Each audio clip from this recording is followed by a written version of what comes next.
Okay, let's do a quick reality check. You're probably looking at a screen right now, right? Maybe holding a phone while notifications just kind of ping silently in the background.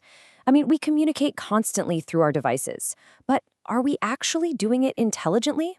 Well, welcome to this explainer.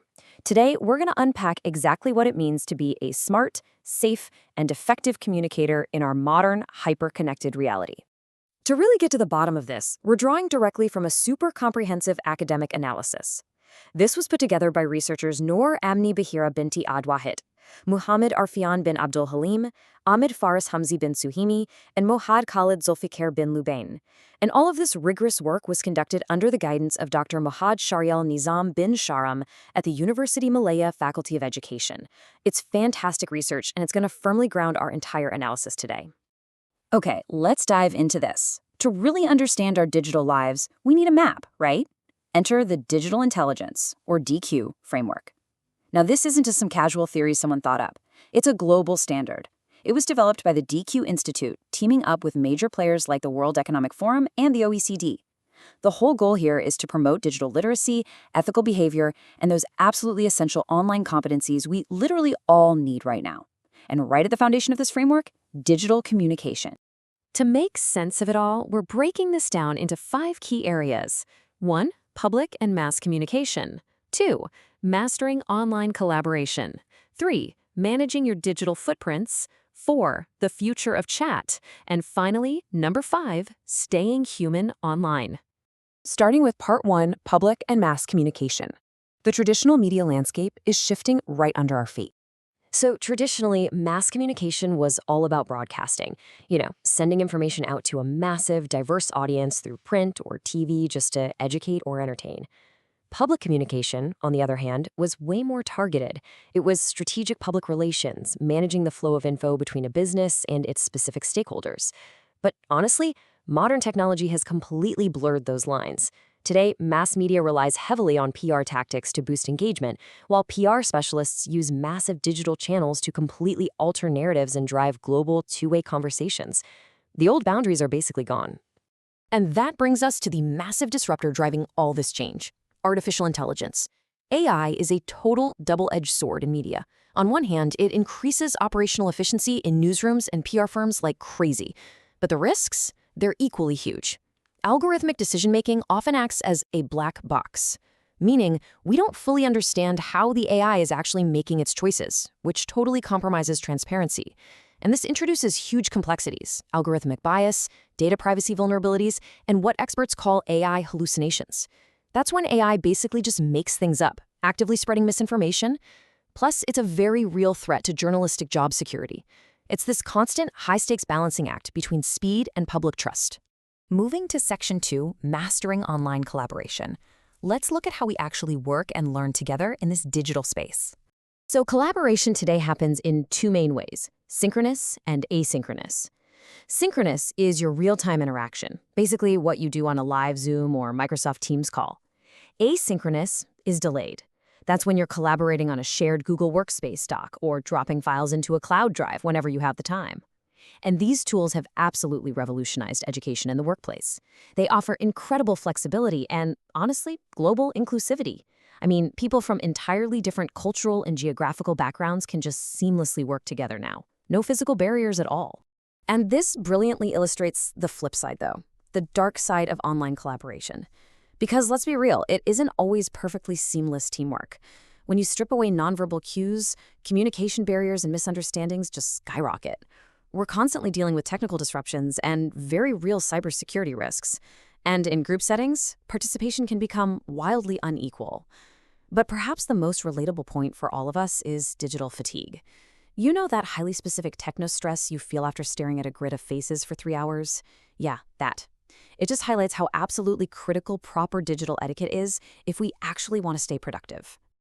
On to Section 3, Managing Your Digital Footprints. The invisible trail. We're shifting from how we work to the startling permanence of the data we leave behind. Your digital footprint is the trace of data you leave during literally any online activity, and it falls into 2 buckets. First, active footprints. These are intentional. It's the social media posts you write, the email you send, the YouTube video you upload. It actively reflects who you are. But passive footprints?